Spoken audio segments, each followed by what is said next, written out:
जादुई कहानी, चमत्कारी जंगल का रहस्य। पुराने समय की बात है। एक छोटे से गांव के पास एक घना जंगल था। लोग कहते थे कि इस जंगल में जादुई शक्तियां थीं। इस जंगल का नाम था चमत्कारी जंगल। लोग इस जंगल से डरते थे क्योंकि जो भी उसमें गया वह कभी वापस नहीं आया। गांव में एक नन्ही लड़की थी जिसका नाम था राधा। राधा बहुत साहसी और जिज्ञासु थी।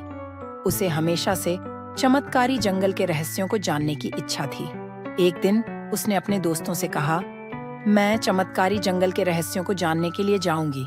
सभी ने उसे मना किया, लेकिन राधा ने ठान लिया कि वह जाएगी। अगली सुबह राधा जंगल की ओर चल पड़ी। जैसे ही वह जंगल में दाखिल हुई, उसे चारों ओर रंग बिरंगे फूल और चमकते हुए पेड़ दिखाई दिए। यह दृश्य बहुत ही अद्भुत था। अचानक उसके सामने एक सुनहरी हिरण आ गई। हिरण ने राधा से कहा, तुम यहाँ क्यों आई हो बच्ची? राधा ने कहा, मैं इस जंगल के रहस्यों को जानना चाहती हूँ। हिरण ने मुस्कुराते हुए कहा, इस जंगल में एक जादुई सरोवर है जिसमें अनंत शक्तियां हैं, लेकिन उस तक पहुंचने के लिए तुम्हें 3 परीक्षाओं से गुजरना होगा। क्या तुम तैयार हो?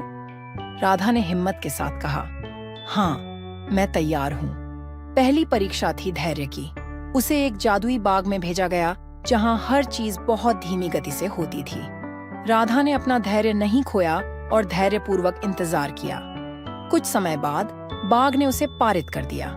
दूसरी परीक्षा थी साहस की। उसे एक गहरी गुफा में जाना था जहां भयानक आवाजें गूंज रही थीं। राधा ने अपने डर को मात दी और साहस के साथ गुफा में चली गई। वहां उसने देखा कि डरावनी आवाजें सिर्फ एक भ्रम थीं। उसने इस परीक्षा को भी पार कर लिया। तीसरी और अंतिम परीक्षा थी दया की। राधा को एक घायल पक्षी मिला जो उड़ने में असमर्थ था। राधा ने अपनी सारी जड़ी बूटियां और समय उस पक्षी को ठीक करने में लगा दिए। पक्षी ठीक हो गया और उड़ गया, और इसी के साथ उसने अपनी अंतिम परीक्षा भी पास कर ली। तभी सुनहरी हिरण फिर से प्रकट हुई और बोली, तुमने अपनी साहस, धैर्य और दया से इन परीक्षाओं को पार किया है। अब मैं तुम्हें जादुई सरोवर तक ले चलती हूँ। राधा को सरोवर के पास ले जाया गया। वह सरोवर जादुई रूप से चमक रहा था। हिरण ने कहा, इस सरोवर से तुम्हें एक वरदान मिलेगा।